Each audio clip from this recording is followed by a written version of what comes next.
Welcome to Cat Has Questions, curiosity, stories, and the strange corners of everyday life.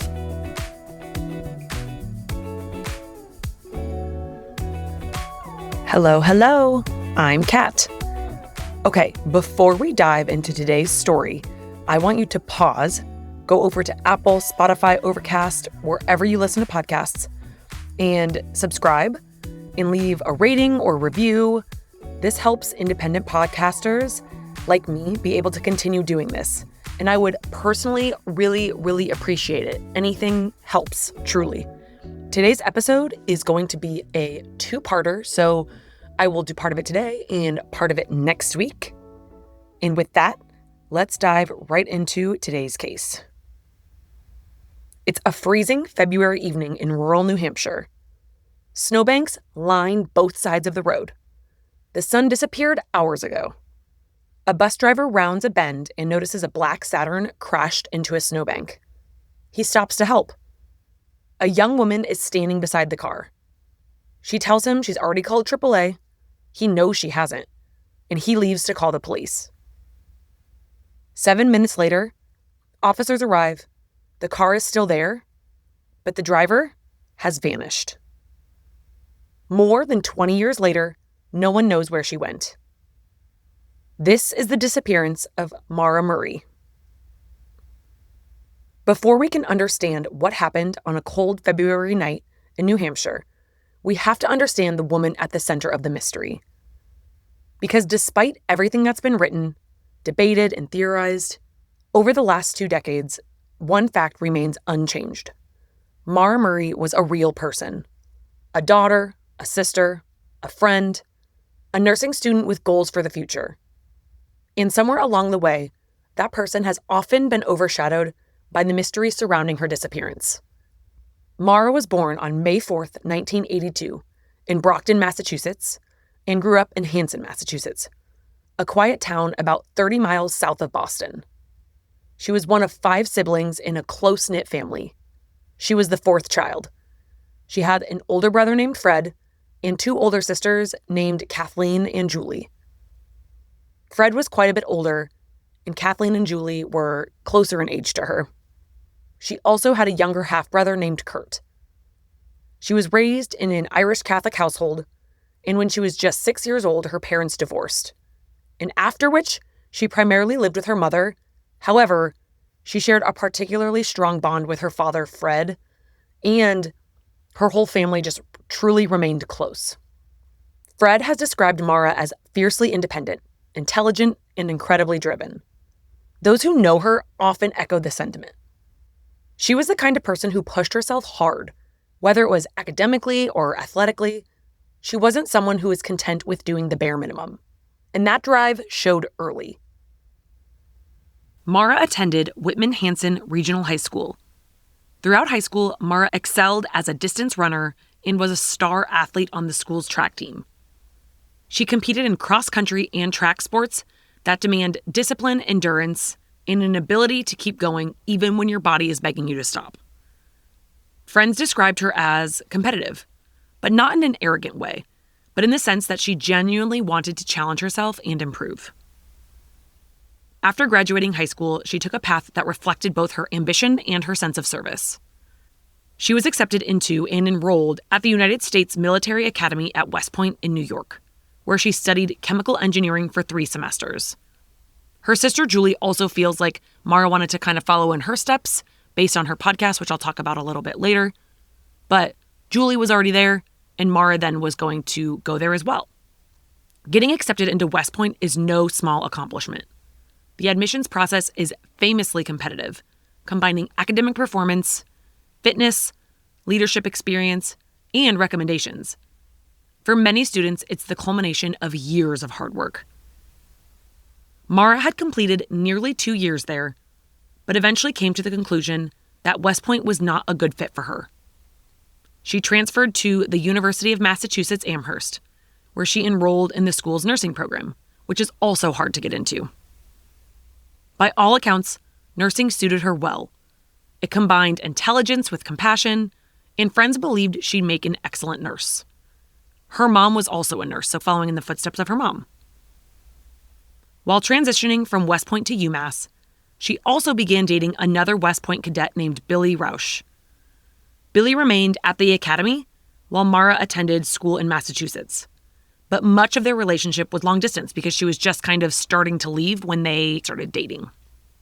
Like many college couples separated by hundreds of miles, they relied heavily on phone calls, emails, and weekend visits whenever possible. From the outside, Maura's life appeared to be moving in the right direction. She was 21 years old, she was working toward a respected career, she had close relationships with her family, she had a serious boyfriend, and she had a whole future ahead of her. But if there's one thing we've learned from so many of these cases that we've covered on this podcast, it's that appearances rarely tell the entire story. Looking back, the weeks leading up to Maura's disappearance reveal something more complicated. Not necessarily a young woman in crisis, but perhaps someone carrying far more weight than those around her realized. College is stressful enough on its own.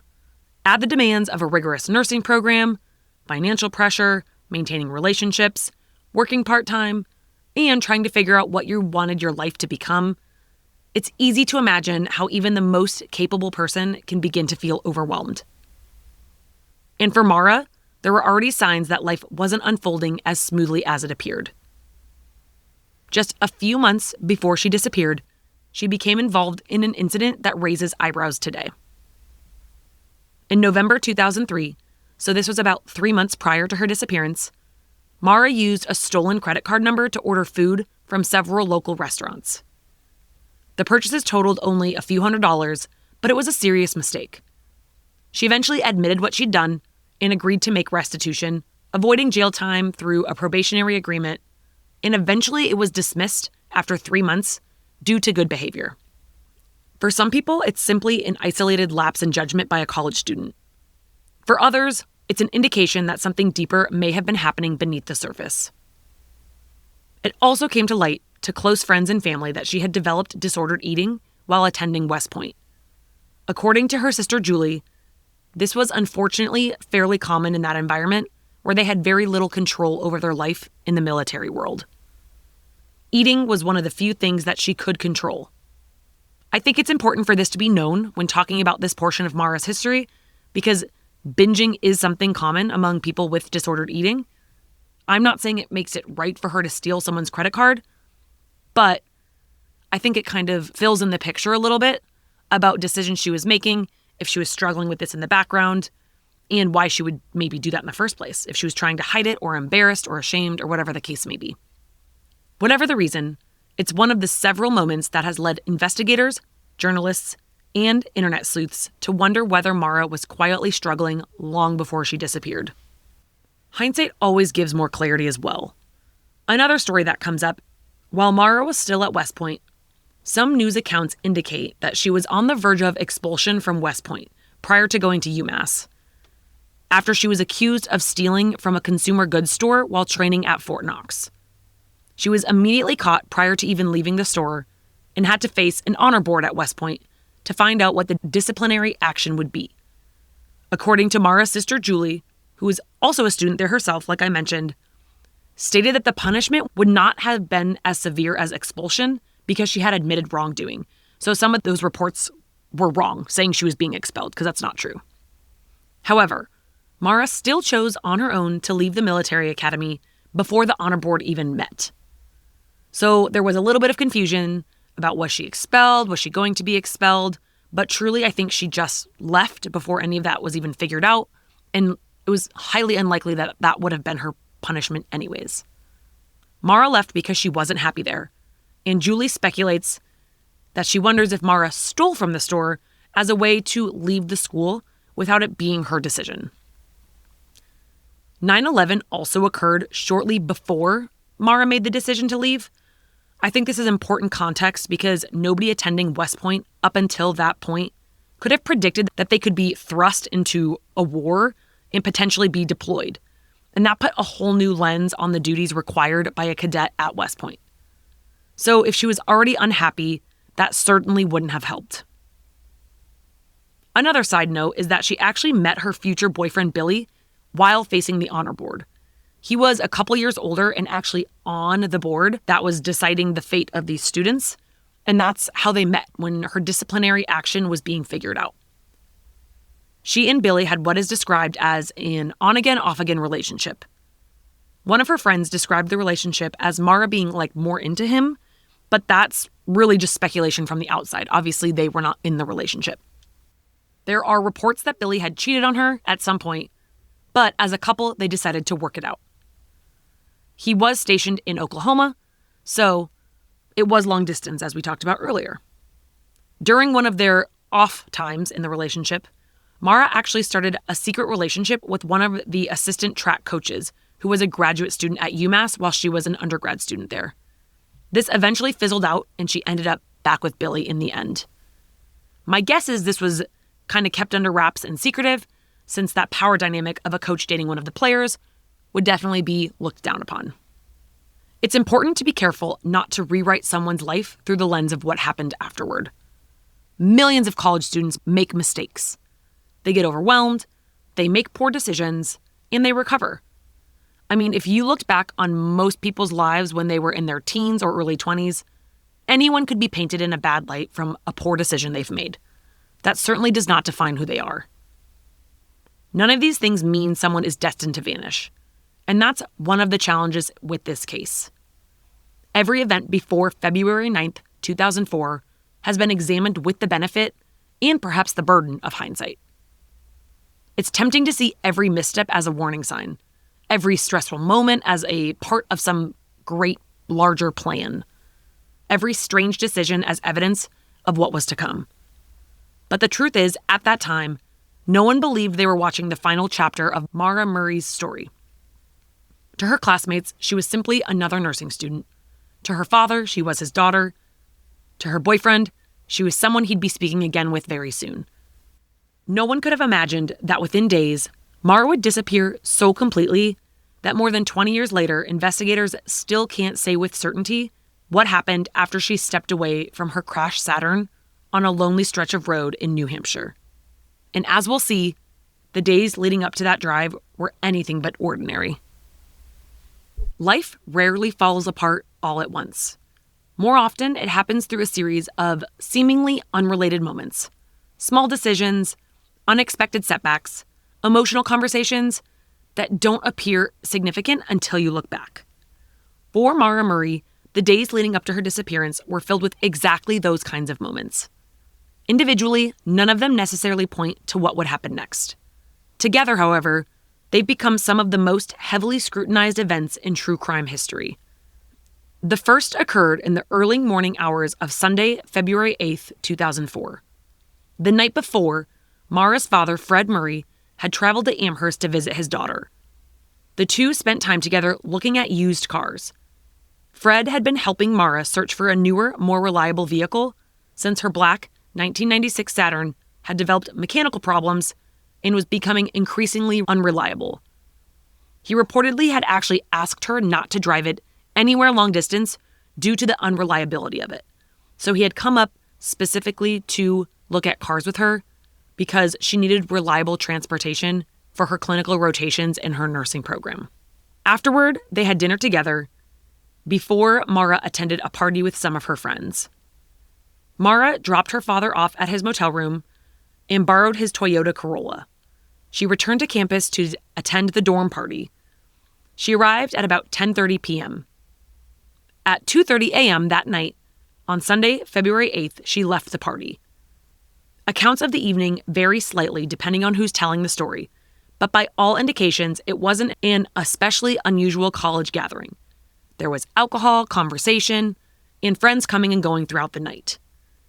Sometime after 2 a.m., on the return trip, something happened. So Maura left the party and decided to drive back to the hotel where her dad was staying, rather than staying at her dorm. Around 3:30 that morning, Maura crashed the Toyota into a guardrail on Route 9 near Hadley, Massachusetts. Thankfully, no one was seriously injured. Police responded to the scene, and while the vehicle sustained significant damage, Maura wasn't arrested or charged with driving under the influence. Officers who responded did not administer a sobriety test even. and exactly what caused the crash has never firmly been established. Fred later told reporters he believed Maura simply lost control while navigating a sharp corner. Maura had confided that she had stopped drinking hours prior to driving home. So Maura was then driven to her father's motel and stayed in his room the rest of the morning. At 4:49 a.m., there was a cell phone call placed to her boyfriend from Fred's phone. The participants and the content of the phone call remain unknown. So now, her car was in bad shape, and now Fred's Corolla was no longer drivable. For many families, that would have simply been an expensive accident. But for Maura, it's difficult not to wonder whether it added yet another layer of stress to an already demanding life. So, on top of all the other responsibilities she has, now money's tight and her car barely runs, and now she's wrecked her father's car. Whether or not she outwardly showed it, it's easy to imagine Maura feeling embarrassed or guilty, maybe even disappointed in herself. She was really hard on herself, according to her family. About most things, not just this. Fred has repeatedly said he wasn't angry with his daughter. In fact, he immediately began helping arrange repairs and transportation. Later that morning, Fred learned that the damage to his vehicle would be covered by his auto insurance.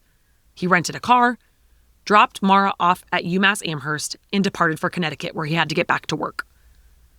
At 11:30 that night, Fred called his daughter to remind her to obtain accident forms from the Massachusetts Registry of Motor Vehicles. They agreed to talk again Monday night to discuss the forms and fill out the insurance claim via phone. Many listeners can probably relate to that sinking feeling that comes after making an expensive mistake, especially one involving someone you love. At the time, no one viewed the accident as anything more than unfortunate. It would only become significant later. But it wasn't the only strange event unfolding that week. Just 4 days earlier, on Thursday, February 5th, Maura had been working her evening shift at a campus security desk inside Melville Hall at UMass. It was a relatively quiet job. Part of her responsibility was answering phones and monitoring the front desk. Sometime during her shift, she received a phone call. To this day, investigators have never publicly identified exactly who was on the other end of the line in what was said. What happened next, however, is well documented. A supervisor found Maura sitting at her desk in an almost catatonic state. She was staring blankly ahead. She appeared visibly upset. When the supervisor asked what was wrong, Maura reportedly became emotional and quietly responded, "My sister." That was all she said, over and over. No explanation, no elaboration, just those two words.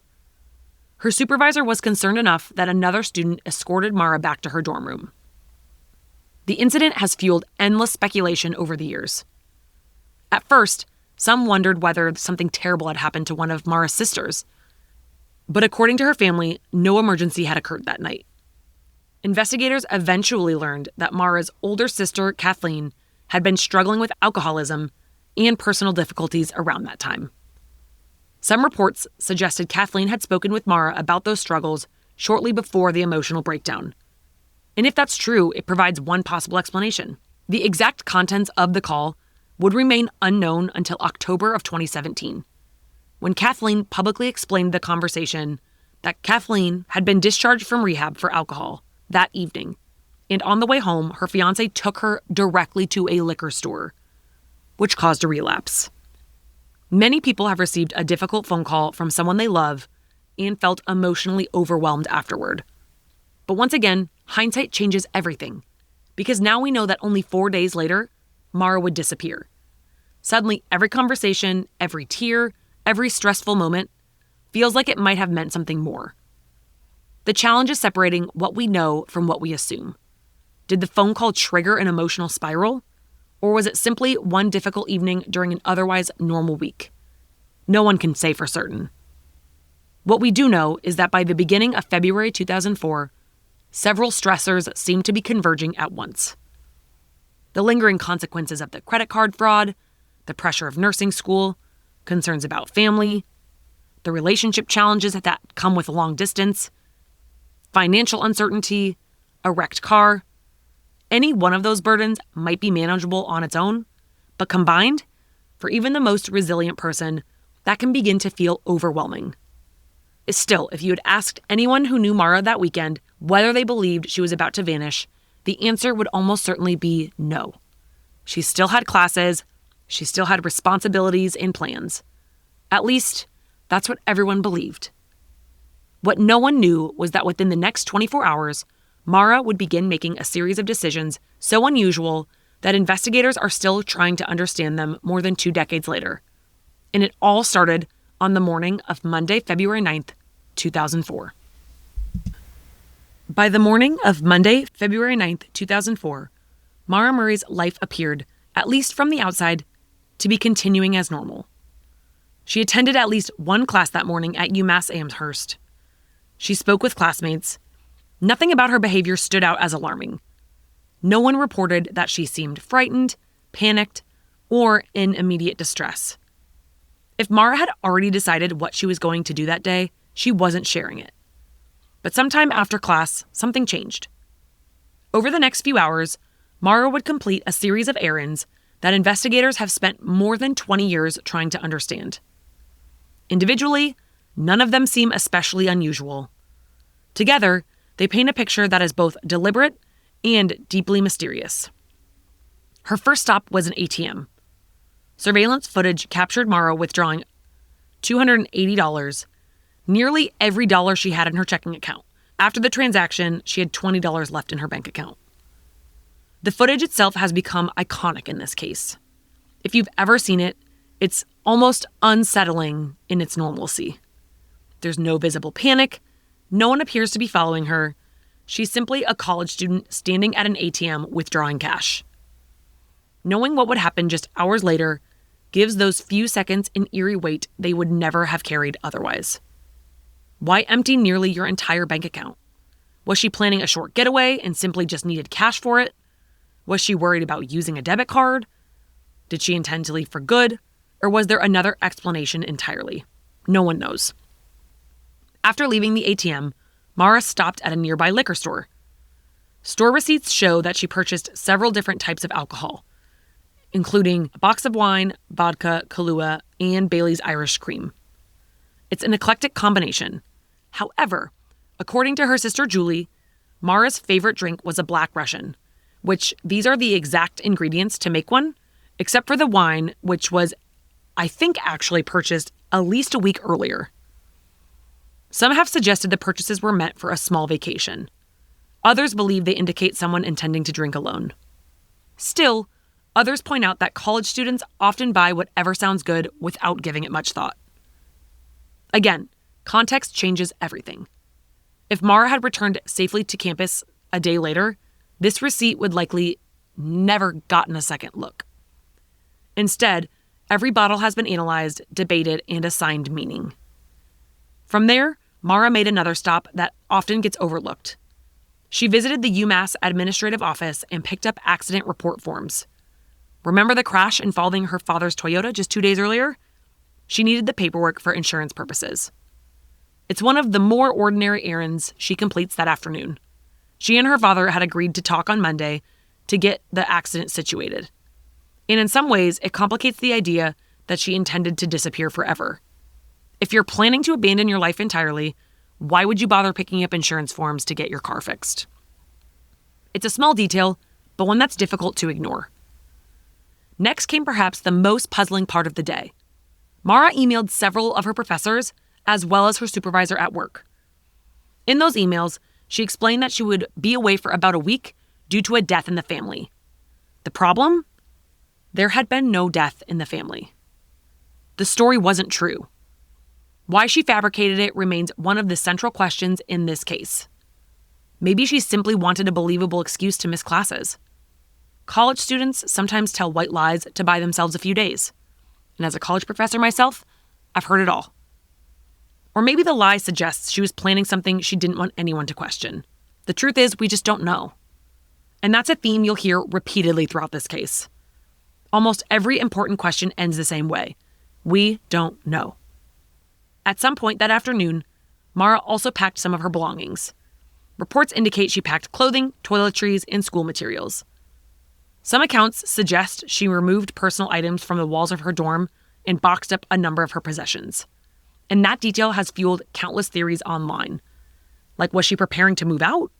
Or was she simply tidying her room before leaving for several days? Anyone who's lived in a college dorm knows how messy they can become. It should also be noted that Julie, her sister, has speculated that she wasn't necessarily fully unpacked from moving in.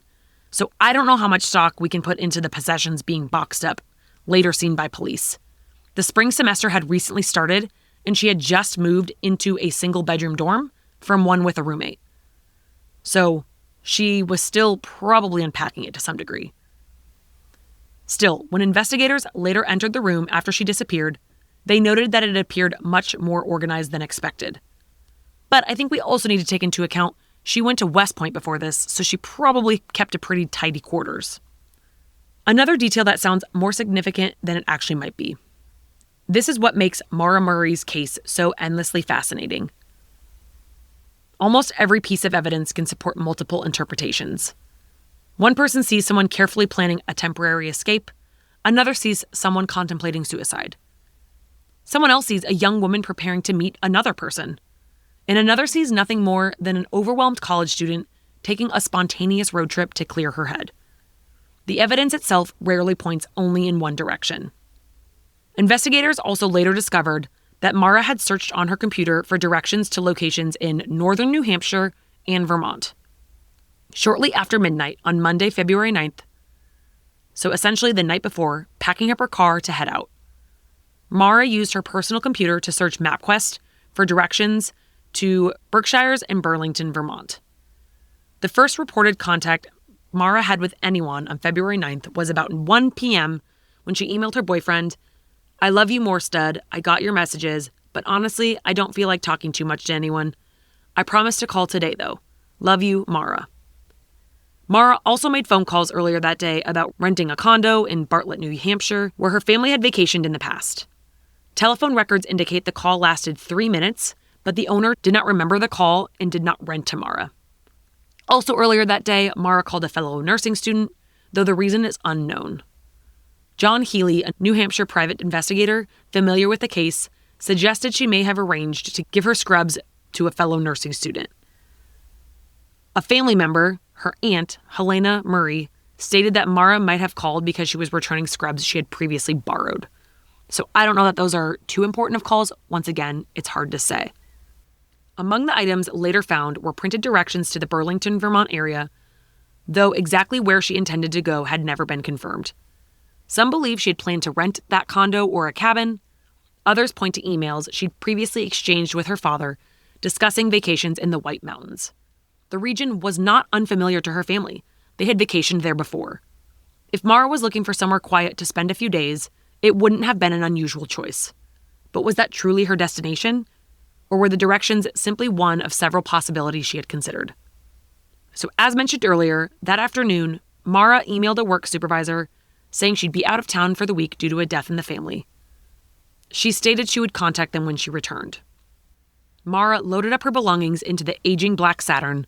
She had emailed her boyfriend, and despite her car's mechanical problems and her dad's warning to not drive it, she pulled away from the UMass campus and headed north. No one knows whether she told anyone goodbye. No one knows whether she expected to return later that week. And no one knows what was going through her mind as she merged onto the highway. But whatever her plan was, she never completed it. Because roughly 2.5 hours later, on a winding road in the small town of Haverhill, New Hampshire, her Saturn would leave the road, and within minutes, Maura Murray would seemingly vanish without a trace.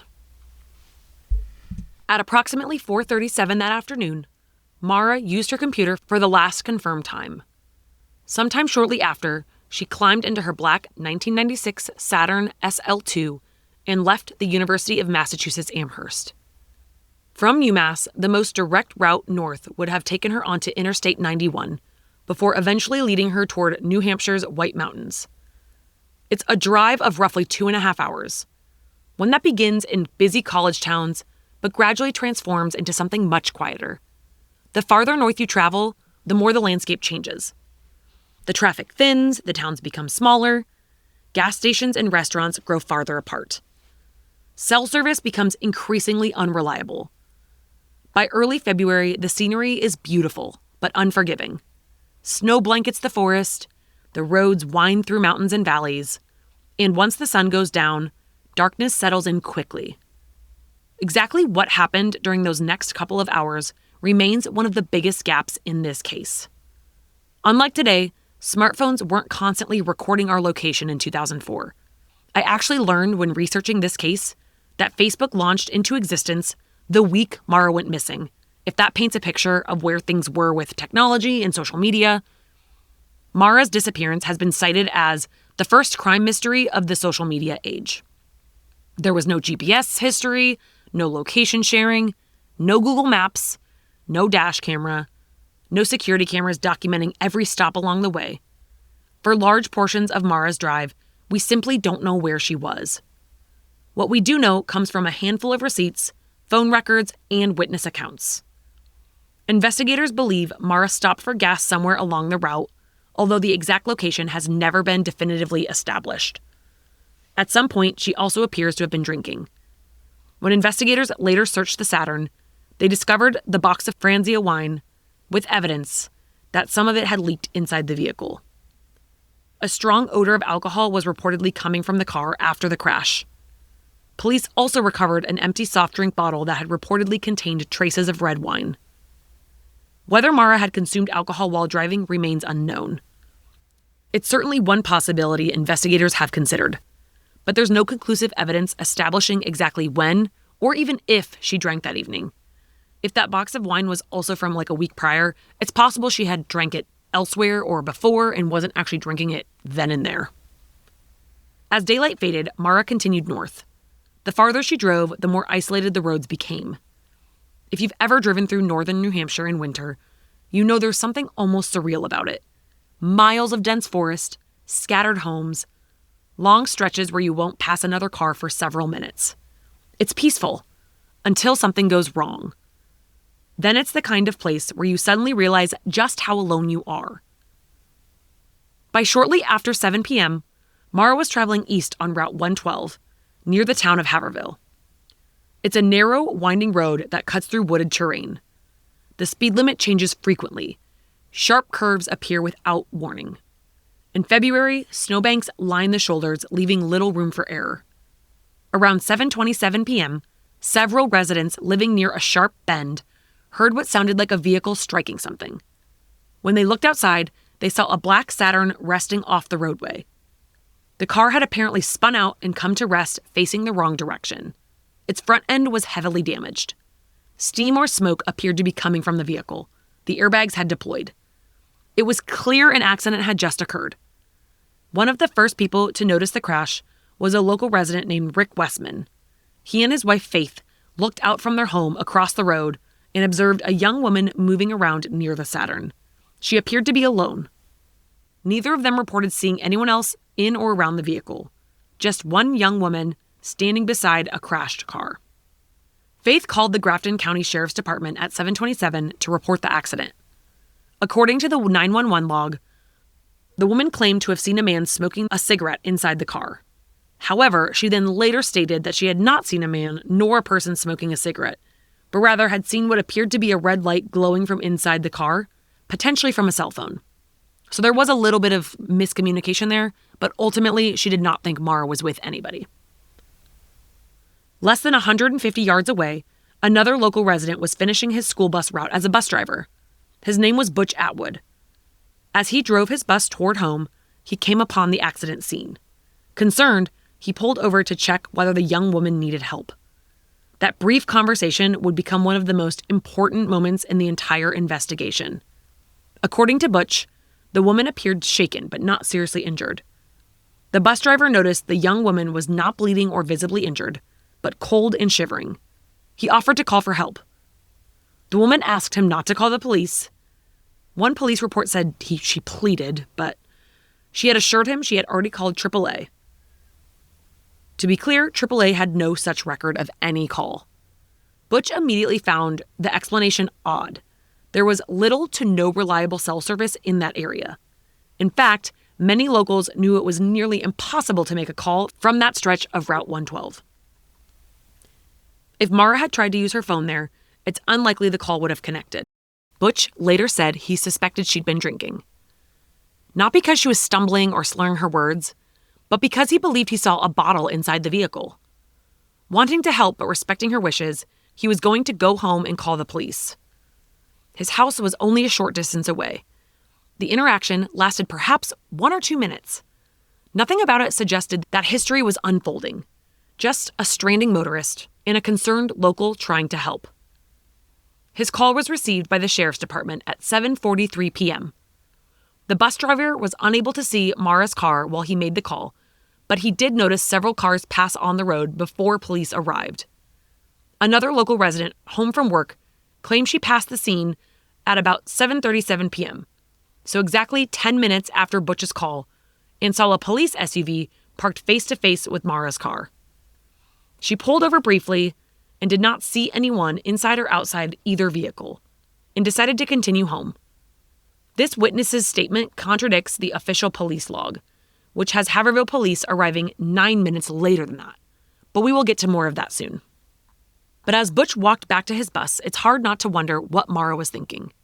Was she embarrassed after another car accident? Was she getting afraid of getting into trouble if she's been drinking? Was she simply determined to handle the situation herself? Or had something else entirely been weighing on her mind long before the crash? Those answers disappeared with her. Because what happened over the next several minutes remains one of the most baffling timelines in modern true crime. From the moment Butch drove away until police arrived, only a matter of minutes passed. Yet somehow, when officers reached the Saturn, Maura Murray was gone. There are cases where investigators have almost no timeline. And then there are cases like Maura Murray's, where the mystery exists inside just a handful of minutes. Depending on which official records you rely on, somewhere between 7 and 10 minutes passed from the time Butch Atwood left the crash scene to call police until the first responding officer arrived. That isn't a long time. Think about it. 7 minutes. Most of us spend that long waiting in a drive-thru, listening to 2 songs on the radio, or doom-scrolling social media without realizing how much time has passed. I've done that for way longer than 7 minutes. Yet, within those few minutes, Maura Murray disappeared so completely that more than 20 years later, no one can say with certainty where she went. As Butch returned to his nearby home, he called 911 to report the crash. While he was on the phone, Rick and Faith Westman continued watching from inside their house across the road. Their observation would later become some of the most important witness statements in the case. They reported seeing the young woman moving around the Saturn. At one point, the interior dome light appeared to come on. She seemed to be walking around the vehicle, opening and closing doors. But they never reported seeing another person arrive. No second vehicle, no obvious struggle. No one forcing her into another car. Nothing immediately suggested foul play. Eventually, however, something changed. When the Westmans looked back toward the road, the young woman was no longer visible.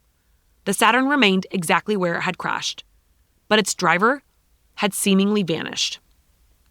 At 7:46, Officer Cecil Smith of the Haverhill Police arrived at the scene. The accident looked fresh. The Saturn had sustained heavy front-end damage, and the airbags had deployed. The windshield was cracked, and inside the vehicle, investigators found several items that have become central pieces of the mystery. There were school books, clothing, those blank accident report forms that her dad had her pick up. There were gloves, CDs, makeup and jewelry, driving directions to Burlington, Maura's favorite stuffed animal, the book Not Without Peril, which was a book about mountain climbing in the White Mountains, and her sister Julie confirmed this was one of her favorite books. She had printed directions, alcohol, a Coke bottle, a box of wine with evidence that some of its contents had spilled inside the car, probably due to the crash, and the car was locked.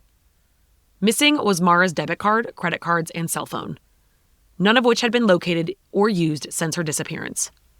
Police later reported some of the bottles of purchased liquor were missing. I should also state there's been different reportings of the car being locked or not. There were some witness statements saying that they saw the police by the car and the car door was open, but then later saying it was locked, so I'm not exactly sure which is true. Police also discovered something unusual protruding from the Saturn's tailpipe, a rag. Fred Murray would later explain that he had advised Maura to place a rag in the tailpipe if the car began smoking. It wasn't meant to be a permanent repair. It was simply an old trick he had suggested years earlier to reduce visible exhaust smoke while driving the aging vehicle. And if you recall, Maura and Fred were in the process of looking for a new used car for her. To some people unfamiliar with the case, the rag has sounded suspicious, almost symbolic, as though it were somehow connected to her disappearance. But in reality, investigators have never treated it as evidence of foul play. It's simply another detail that became mysterious because everything surrounding the case became mysterious. One of the first things Officer Smith likely noticed was what wasn't there: the driver. There was no one walking along the roadway, no one sitting nearby, no one asking for help, and the surrounding snowbanks appeared largely undisturbed.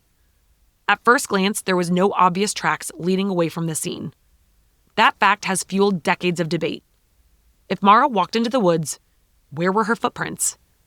If someone abducted her, why didn't anyone see another vehicle?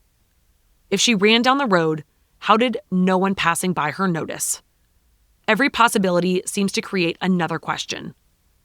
Officer Smith searched the immediate area while additional responders began arriving. They checked nearby roads, they spoke with witnesses, they attempted to determine which direction the young woman might have gone. But almost immediately, the investigators encountered its biggest obstacle. No one knew exactly when Maura had left the scene. Had she walked away 30 seconds before police arrived? 3 minutes? 7? Those missing minutes changed everything. Adding another layer of complexity was a witness whose observations wouldn't become widely known until years later. A woman named Karen McNamara, often referred to simply as Witness A in documentaries and online discussions, was driving along Route 112 that evening. She later reported seeing a police SUV parked nose-to-nose with the Saturn before the officially documented arrival time of Officer Smith. Her account has generated enormous controversy. Some people believe it suggests the official timeline is inaccurate. Others argue she may have mistaken another vehicle for a police cruiser or simply misremembered the exact timing after years have passed. Investigators have never concluded that Witness A's account proves police arrived earlier than documented. But her observations continue to fuel debate among those who believe the timeline doesn't fully add up. It's one of the many examples in this case where reasonable people can examine the same information and reach very different conclusions. As officers processed the scene, another troubling realization emerged. Several personal belongings appeared to be missing. Among them was Maura's cell phone, her wallet, her debit card, and perhaps most significantly, her backpack. Those items have never been recovered.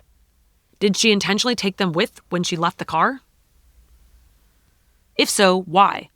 Was she planning to return? Was she trying to avoid a DUI, seeking help, meeting someone, or preparing for something else entirely? Again, no definitive answers. As the hours passed, officers continued searching the surrounding roads and neighborhoods, but there was no sign of Maura. No reports of someone matching her description knocking on nearby doors, no phone calls, no activity on her bank accounts, no evidence that she had safely reached another destination. It was as though she stepped away from her Saturn and simply ceased to exist. It's difficult to overstate how unusual that is. People don't normally vanish from a scene of a single car accident on a public road, especially not within minutes, and not without leaving a clear trail, especially when there's snow on the ground. Usually there's footprints. And there are witnesses. Yet that's exactly what appears to have happened here. And before long, what begins as a routine response to a minor traffic accident would transform into one of the largest missing persons investigations in New England history. This is where I'm going to leave you today. Next week, we will dive right into the search efforts and all of the viable theories that are out there. Thank you for listening to Kat Has Questions. If you liked this show, as mentioned at the beginning, I'd really, really appreciate it if you'd follow the show on Spotify or Apple Podcasts. Leave a rating or review, whatever you feel like doing. It helps more people discover these stories and allows me to continue researching cases that deserve to be remembered. If you'd like to discuss today's case, share your own thoughts, or suggest a future episode, you can find me on Instagram or TikTok at Cat Has Questions, and I promise I will respond to you. Also, if you want to get even more into the weeds with this case, you should listen to the series about this case called Media Pressure, which is hosted by Maura's sister, Julie Murray, and it is really, really good. So go check that out. It's where I got a lot of good information. You can get the real information, not all the speculation online. Until next time, stay curious. Thanks for listening to Cat Has Questions. If you liked this episode, follow the show and share it with someone who loves a good spiral. See you next week.